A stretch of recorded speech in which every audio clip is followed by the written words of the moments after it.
The morning arrived quietly in Akodo village, but something felt different. The air pressed down like a heavy blanket. Mama Kemi woke first, as she always did, to prepare breakfast for her family. She stood by the window and tried to take a deep breath, but her chest tightened. She coughed once, then twice. Strange. She had never felt this way before. Outside, the compound was silent. No bird sang. No leaves rustled. Even the wind seemed to be holding its breath. She shook her head and continued with her morning routine, thinking perhaps she was just tired. But as she bent to light the firewood, her vision blurred. She grabbed the table to steady herself. Just then, her neighbor, Mama Adana, screamed from across the compound. Kemi rushed outside. Mama Adana was on her knees, cradling old Mama Kiruka, whose eyes were wide open but unseeing. The old woman's lips moved, but no sound came out at first. Then, in a whisper that chilled everyone who heard it, she said, "It has started again." Her body went limp.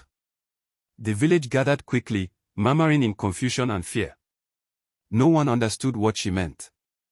But deep down, the oldest among them remembered something they had tried to forget. By midday, the strange heaviness had spread. Young Chinidu, a boy of 12 who loved to race his friends through the village paths, suddenly collapsed while playing. One moment he was laughing and running. The next, he was on the ground, gasping like a fish pulled from water. His mother, Neoma, rushed to him and lifted his head. His chest heaved violently, but the air would not enter his lungs properly. The village healer, Boba Okon, was called immediately. He examined the boy carefully, checking his throat, his chest, listening to his heartbeat. Everything appeared normal. His lungs were clear. His airways were open. Yet Chinidu continued to struggle, taking shallow, painful breaths. Boba Okon frowned deeply. He had seen many illnesses in his 50 years of healing, but never this. It was as if the boy's body had forgotten how to breathe naturally. Other villagers gathered around, watching with growing concern. Some whispered that it was a curse. Others said the gods were angry. But Boba Okon knew better. This was not sickness. This was something else entirely. Something that did not belong to the world of medicine. He looked at the elders standing nearby and saw fear in their eyes. They knew something he did not. News traveled quickly through Akodo. By evening, messengers were sent to neighboring villages to see if they faced the same problem. One by one, they returned with the same report. The neighboring villages were fine. People there breathed easily. Children played without collapsing. Old people slept peacefully. Only Akodo suffered. This realization sent a wave of terror through the community. If the problem was only in Akodo, then it was not a natural disaster. It was specific. Targeted. The land itself seemed to be involved. That night, families gathered in their homes, whispering fearfully. Some said the village had offended the spirits. Others claimed the land was cursed because of something their ancestors had done. A few brave souls suggested they should leave Akodo entirely and settle elsewhere. But the elders quickly silenced that talk. Leaving was not an option. The land was their inheritance, their identity. To abandon it would be to lose everything they were. Yet as the night deepened and the air grew even heavier, many wondered if staying was worth the cost. Children cried in their sleep, struggling to breathe. Adults sat awake, counting each inhale, each exhale, wondering when their turn would come. The village was trapped between the land and the sky, and neither was offering mercy. The next morning, the council of elders gathered under the ancient Iroko tree in the village square. Their faces were grim. Chief Emeka, the oldest among them, spoke first. His voice was steady but firm. No one must speak of this outside the village. No panic. No rumors. The land listens to everything we say. The other elders nodded in agreement.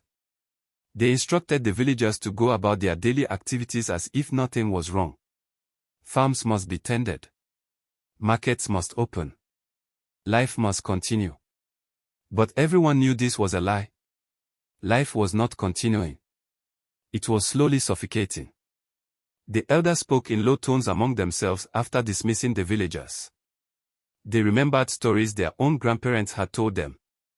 Stories about a time when the air turned heavy and people forgot how to breathe. Stories about sacrifices and silence. Stories that were never supposed to be repeated. Chief Emeka's hands trembled as he clutched his walking stick. He had hoped this day would never come in his lifetime. But here it was, staring them all in the face. The elders were not afraid of death. They were afraid of memory. Afraid of what they would have to remember and what they would be forced to forget again. Within days, the children of Akodo learned a new way to live. Teachers instructed them to breathe slowly, deliberately, as if each breath was a precious thing that must not be wasted. Playgrounds that once echoed with laughter and shouts grew silent. Children no longer ran. They walked carefully, measuring their steps, counting their breaths. Mothers tied cloths loosely around their children's noses, hoping it would help. It did not. The air was the problem, and no cloth could filter what was not there. Young Amara, only 8 years old, asked her mother one evening, "Mama, why does breathing hurt now?" Her mother had no answer. She simply held her daughter close and whispered, "Just breathe slowly, my child." Slowly. Schools remained open, but lessons were shorter. Children sat still at their desks, too afraid to move too much, too afraid to laugh too loud. Teachers watched them with sad eyes, knowing that childhood was being stolen one breath at a time. By the end of the first week, 3 children had fainted in class. By the end of the second week, parents began keeping their children home entirely. The village was learning to survive, but survival was not the same as living. And the elders watched it all in silence, knowing that this was only the beginning. On the outskirts of Akodo, near the boundary where the village met the wild forest, a forgotten shrine was rediscovered. It had always been there, half buried beneath vines and overgrown grass, but no one paid attention to it anymore. The shrine had no name. No inscriptions. No carvings to indicate which deity it honored. It was simply a stone structure, weathered by time, silent and still. But when a group of young men went to clear the forest path, they noticed something strange. Fresh footprints surrounded the shrine. Not old prints worn away by rain. Fresh ones. Made recently. Made daily.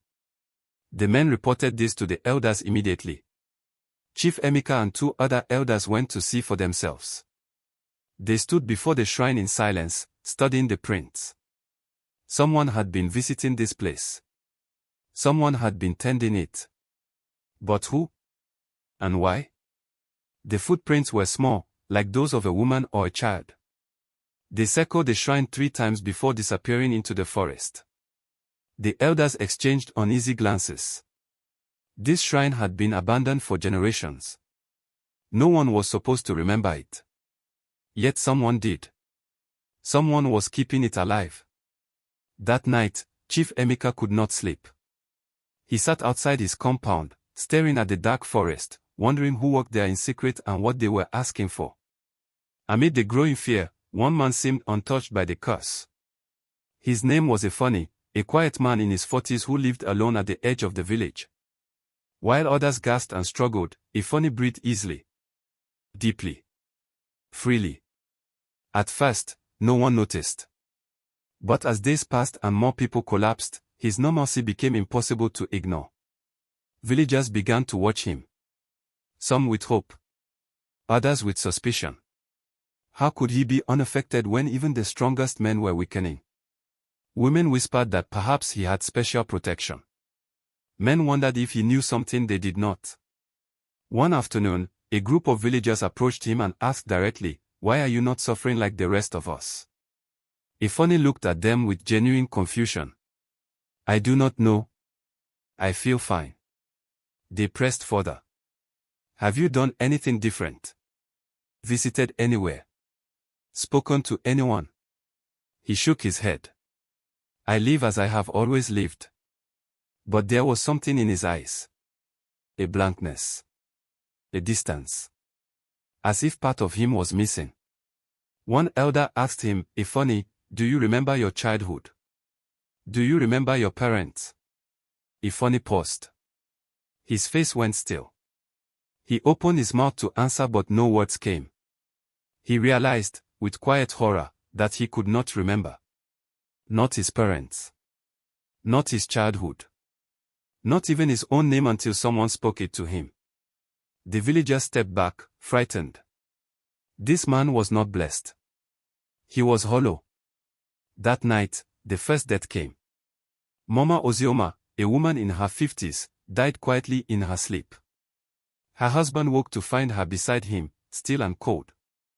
There was no struggle. No choking. No sign of pain. She simply stopped breathing. The village mourned, but what frightened them most was how peaceful her death had been. In the past, when people died from illness, there was always a fight. The body resisted. But Mama Ozioma had surrendered without a sound, as if death had been a relief. Her husband wept, but even his tears felt distant, as though grief itself was being drained away. The elders came to prepare her body for burial. As they wrapped her in white cloth, Chief Emeka noticed something. Her face was calm. Too calm. Almost smiling. He had seen many corpses in his life. None looked like this. It was as if she had welcomed death. As if she had been waiting for it. That realization chilled him more than anything else. The village was not just losing air. It was losing the will to fight. People were beginning to accept suffocation as normal. An acceptance, Chief Emeka knew, was more dangerous than fear. Because once people stopped fighting, they stopped asking questions. And questions were the only thing keeping the truth buried. Late one night, a curious child named Obioma crept toward the elders' hall. She had been sent to bed early, but sleep would not come. She heard her parents whispering about the elders and their secret meetings. Obioma wanted to know what they were hiding. She pressed her ear against the wooden door of the hall. Inside, she heard voices. Low. Rhythmic. Chanting. The words were old. Ancient. A language she did not recognize but somehow felt in her bones. The chanting rose and fell like waves. She heard footsteps moving in circles. She heard the scrape of something heavy being dragged across the floor. Then she heard Chief Emeka's voice, clear and desperate. The ritual is incomplete. We do not have all the pieces. Another elder responded, then we must search the old records again. Before it is too late. A third voice, shaking with fear, said, what if we cannot complete it? What if we are too late already? Silence followed. Heavy. Suffocating. Obioma's heart pounded. She wanted to run, but her legs would not move. Then the door creaked. She gasped and stumbled backward. Chief Emeka stood in the doorway, staring down at her. His eyes were tired. Sad. He did not scold her. He simply said, go home, child. And forget what you heard. But Obioma knew she would never forget. The next day, Baba Okon, the village healer, made a discovery. He had been searching through old texts and scrolls kept in the shrine of healing. Most were records of illnesses and cures. But buried beneath them, he found something different. A brittle, yellowed parchment written in the hand of a healer from 5 generations ago. The text was faded, but Baba Okon read it slowly, his hands trembling. The words were clear. The land does not want blood. It never did. What it demands is balance. Balance of breath. Balance of life. Baba Okon read the passage again, trying to understand. The land had never demanded death. Not in the way they thought. It demanded balance. But balance of what? He continued reading. The parchment spoke of a ritual. A way to redistribute breath. To take from one and give to many. To share the burden of suffocation so that the village could survive. But the text was incomplete. The final section was torn away, leaving only a fragment of a sentence. The cost must be paid willingly, or the land will choose blindly. Baba Okon felt his chest tighten. Not from the curse, but from understanding. The land was not punishing them. It was asking for something. something they had refused to give. And because they refused, it was taking what it wanted by force. He closed the scroll and walked directly to the elders' hall. They needed to see this. They needed to know the truth before more people died. The elders gathered in secret to study the parchment Baba Okon had brought. They read it together in silence, each line sinking deeper into their hearts. Chief Emeka spoke first. Breath is currency. It can be redistributed. Taken from one and given to many. Another elder added, this means the village can be saved. A younger elder, still strong and hopeful, said, then we must perform the ritual. We must restore balance. But Chief Emeka shook his head slowly. You do not understand. The cost is not gold. Not land. Not cattle. The cost is a life.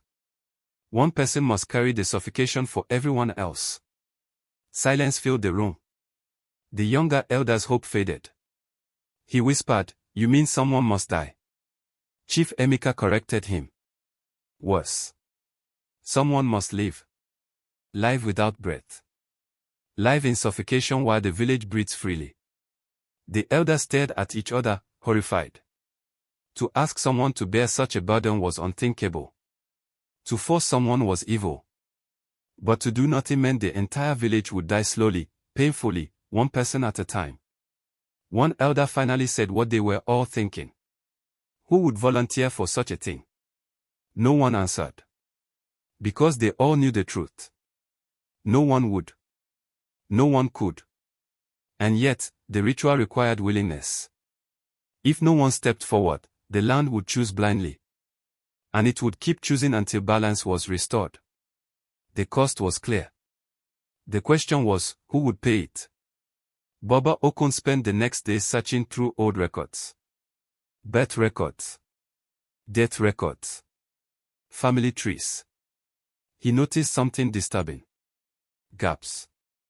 Entire names erased. Generations with missing people who should have existed but had no record. No grave. No memory. He found one family tree where a grandmother's name was crossed out. Not written over. Not mistaken. Deliberately erased. Beneath it, in faint ink, someone had written, she gave her breath. Baba Okon found another record. A young man who disappeared 30 years ago. No death recorded. No migration noted. Just absence. And beside his name, the same phrase. He gave his breath. The pattern repeated across decades. Every generation had someone who vanished completely. Someone whose name was erased. Someone who was forgotten. Baba Okon's hands shook as he realized the truth. This had happened before. Not once. Many times. The village had survived by sacrificing one of its own. And then, to keep the peace, to keep people from rebelling, they erased the memory of the sacrifice. They taught the next generation to forget. To move on. To breathe freely without guilt. Baba Okon sat back, staring at the records. The village was built on stolen breath. And the land remembered, even when the people forgot. He took the records to Chief Emeka that evening. When the chief saw them, he wept. Because he had known all along. He had just been waiting for someone else to discover the truth. The elders decided to test a theory. They brought Efoni, the man who breathed easily, to the forgotten shrine. They asked him to stand at its center while they observed. At first, nothing happened. Then, slowly, the air around the shrine began to change. It grew lighter. Softer. People standing nearby felt relief for the first time in weeks. They gasped, inhaling deeply, tears streaming down their faces. But Efoni's expression changed. His chest tightened. His breath became shallow. For the first time since the curse began, he struggled. He clutched his throat, eyes wide with panic. The elders watched in horror as the man who had never suffered began to suffocate. They pulled him away from the shrine quickly. The moment he stepped beyond its boundary, his breathing returned to normal. But the villagers who had felt relief began to struggle again. The elders understood. Ifoni was the key. He was the one who carried the curse before. He was the one whose breath had been taken and redistributed to the village. But the ritual had been incomplete. His memory had been erased, but his burden had not. And now, the land was demanding balance again. Chief Emeka looked at Ifoni with deep sorrow. You do not remember, but you have been carrying our suffocation for 30 years. Ifoni stared at him, confused, terrified. What are you saying? But the elders could not answer. Because the truth was too cruel to speak aloud. That evening, the elders called the entire village to the square. Every man, woman, and child gathered under the Iroko tree. Chief Emeka stood before them, his voice heavy with grief. We have discovered the truth. The land accepts only willing loss. One person must carry the suffocation so the rest can breathe freely. If no one volunteers, the land will choose blindly. And it will keep choosing until balance is found. The villagers erupted in shouts. You want us to die for you? You want us to sacrifice our children? Who will volunteer for such evil? Chief Emeka raised his hand for silence. I do not want this. None of us want this. But the alternative is that we all die slowly. One by one. Until the village is empty. A woman cried out, then let us leave. Let us abandon this cursed place. But Chief Emeka shook his head. The curse is not in the land. It is in us. We made a covenant generations ago.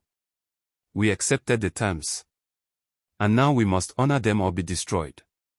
The villagers fell silent, the weight of his words pressing down on them like the heavy air. Families looked at one another. Friends avoided each other's eyes. The unity that had held the village together for generations cracked and splintered. Because survival had just become a choice. And not everyone would survive. For 3 days, no one stepped forward. Families locked themselves in their homes. Neighbors stopped speaking. The village square, once filled with laughter and trade, became a place of silence and suspicion. Parents held their children close, terrified that someone might suggest their child be sacrificed. Young men and women avoided the elders, fearing they would be chosen. The elders themselves grew desperate. Chief Emeka could not sleep. He wandered the village at night, listening to the sound of labored breathing from every home. He knew time was running out. The land was losing patience. More people were collapsing. More were dying peacefully in their sleep. Soon, there would be no one left to choose from.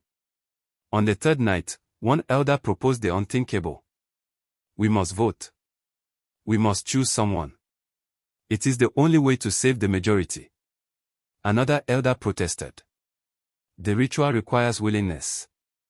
If we force someone, it will not work. But the first elder countered, then we will make them willing. We will remind them that their sacrifice saves their family, their children, their future. Chief Emeka closed his eyes. He had known it would come to this. The village was no longer a community. It was a collection of individuals desperate to survive. And desperation made people capable of terrible things. The vote was scheduled for the next evening. And everyone knew that once the voting began, there would be no turning back. The voting took place under the Iroko tree. Every adult was required to attend. They stood in a circle, faces pale, eyes hollow. Chief Emeka explained the rules. Each person would write a name on a piece of cloth and place it in a clay pot. The name that appeared most often would be chosen. The person chosen would be asked to accept willingly. If they refused, the land would take them by force. But there was one final rule. One that made several villagers gasp in horror. Once the ritual was complete, the chosen person's name must be erased. From records. From memory. From songs and stories. Forgetting was part of the ritual. It was the only way to preserve peace. Because if the village remembered the sacrifice, guilt would destroy them. One by one, villagers wrote names and placed them in the pot. Some cried as they wrote. Others wrote with cold determination. When the pot was full, Chief Emeka reached inside and pulled out the cloths. He read each name aloud. Most names appeared only once. But one name appeared again and again. 23 times. The village held its breath. Chief Emeka's voice cracked as he spoke the name. Adis. A young woman in her 20s stepped forward. Her face was calm, but her hands trembled. She looked around at the villagers she had known her entire life. Some looked away in shame. Others met her eyes with silent apology. Adis took a deep breath and said, "I accept." The ritual began at dawn. Adis was led to the forgotten shrine by the elders. She did not resist. She did not cry. She had accepted her fate. The villagers gathered at a distance, watching in silence. Baba Okon recited the ancient words from the parchment. He called upon the land to accept the offering. He called upon the air to take her breath and redistribute it among the people. As the chanting grew louder, the air around the village began to change. The heaviness lifted. The pressure eased. Villagers gasped as they inhaled deeply for the first time in weeks. Children laughed. Adults wept with relief. The curse was breaking. But at the center of the shrine, Adis collapsed to her knees. Her chest heaved violently. Her mouth opened wide, but no air entered. She clawed at her throat, eyes wide with terror. The elders continued chanting, refusing to look at her. They could not stop now. The ritual had to be completed.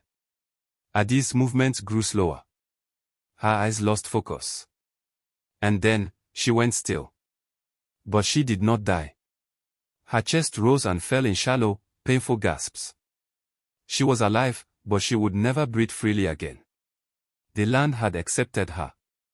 The village was saved. Chief Emeka knelt beside her and whispered, "Forgive us." But Adis could not answer. She could only suffer in silence while the village celebrated around her. The elders wasted no time. They commanded that Adis' name be erased before nightfall. Her family was instructed to remove her belongings from their home. Her mother wept but obeyed. Every record that mentioned her was burned. Every song that included her name was rewritten. Every story was told as if she had never existed. The village children were gathered and told, "There was once a sickness. But it is gone now. Do not ask about it. Do not speak of it. Move forward." By evening, most traces of Adis were gone. But memory is not so easily destroyed. Some villagers hesitated. They remembered her smile, her laughter, her kindness. They wanted to speak her name one last time. But the elders watched them carefully. Memory is the real sacrifice, Chief Emeka reminded them. If we remember, we will carry guilt. And guilt will destroy us. Forget, and we will survive. One by one, the villagers forced themselves to comply. They pushed her image from their minds. They replaced her face with blank space. They told themselves it was for the best. And slowly, painfully, they began to forget. Not because they wanted to, but because survival demanded it. By the time the moon rose that night, Adis had become a ghost. Present but unseen. Breathing but unheard. Suffering in silence while the village slept peacefully for the first time in weeks. By morning, something strange had happened. The grief that should have weighed heavy on the village had faded. Mothers who wept the night before woke with dry eyes. Fathers who had looked ashamed now smiled easily. Children who had asked questions no longer remembered what they had asked. Forgetting felt like relief. The village square filled with laughter again. Markets reopened. Farmers returned to their fields. It was as if the curse had never happened. As if Adis had never existed. Chief Emeka watched from his compound, disturbed by how quickly joy returned. It was unnatural. Too fast. Too complete. But he said nothing. Because he knew this was part of the ritual. The land did not just take breath. It took memory. It took guilt. It softened the pain of survival so that people could move forward without breaking. But deep down, Chief Emeka knew the truth. Forgetting worked. But it was not free. Every time they forgot, they lost a piece of their humanity. Every time they erased a name, they became a little less whole. The village was surviving. But at what cost? He looked toward the shrine in the distance. The air around it shimmered faintly, warmer than the rest of the village. And he knew that Adis was still there. Still breathing in shallow gasps. Still carrying the burden they had placed on her. Still waiting for a relief that would never come. Children began to gather near the shrine without understanding why. It had become a popular place to nap. The air there felt lighter, softer, more comfortable than anywhere else in the village.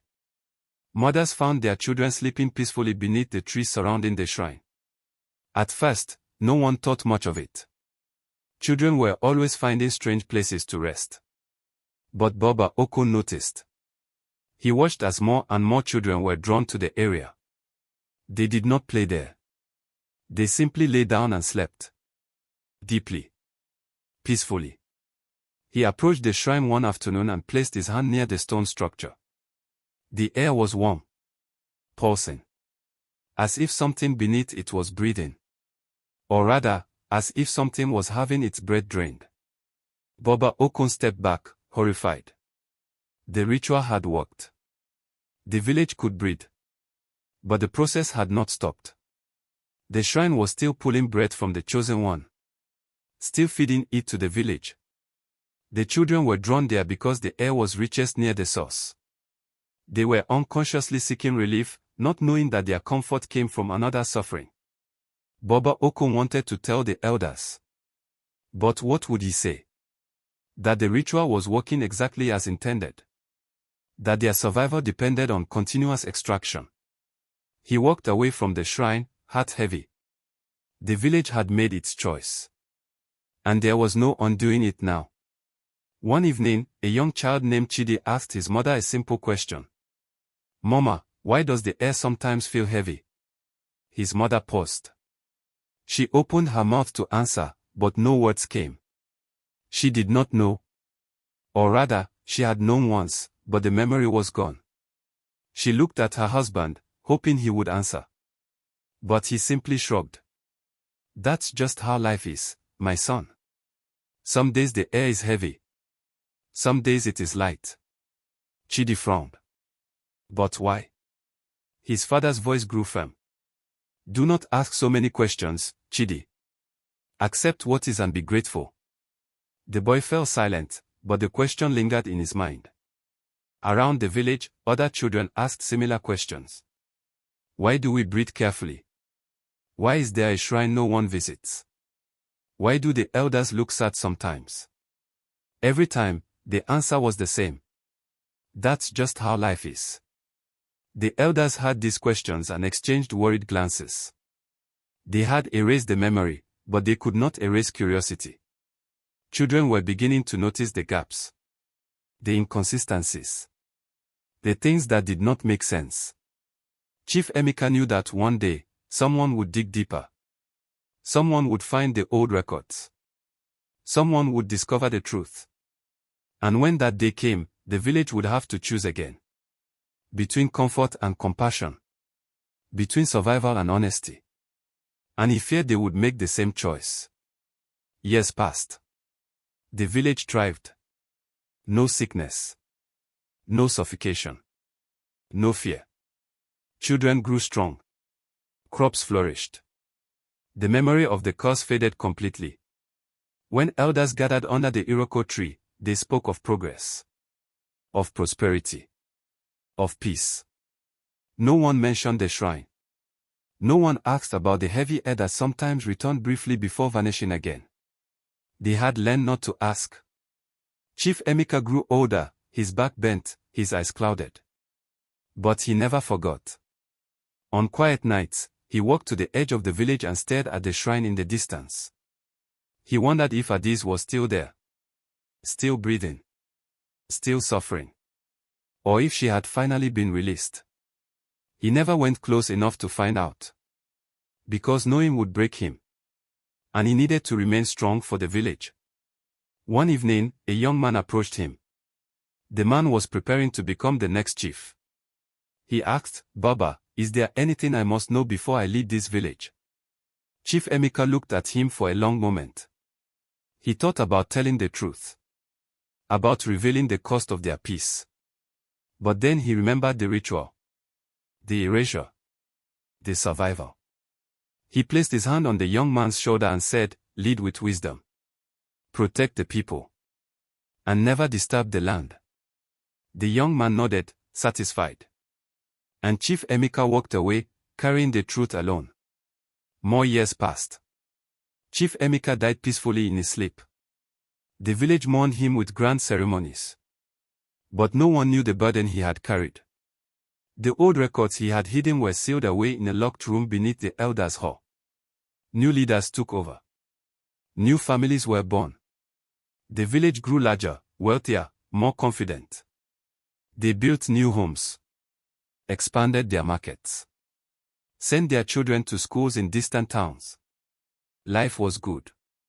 Better than it had ever been. But deep beneath the surface, the land remembered. The shrine remained untouched, covered now by thick vines and wildflowers. Children still napped there, though they no longer knew why. The air remained lightest near that spot, and the village continued to breathe freely. The cost of their survival had been buried so deeply that even the land seemed to accept the arrangement. Balance had been restored. Peace had been maintained. And the village moved forward, generation after generation, never questioning why their air was always just a little bit lighter than it should be. Never asking why some nights, when the wind was still, they could hear a faint, rasping breath coming from the direction of the forgotten shrine. They simply lived, and breathed, and forgot. Because forgetting was easier than remembering. And survival, they had learned, required sacrifice. Even if no one could remember whose. Decades later, the village of Akodo had become unrecognizable. Modern roads replaced old footpaths. Electric lights replaced oil lamps. Young people spoke of leaving for the city. But they always returned. Because Akodo had something other places did not. The air was always fresh.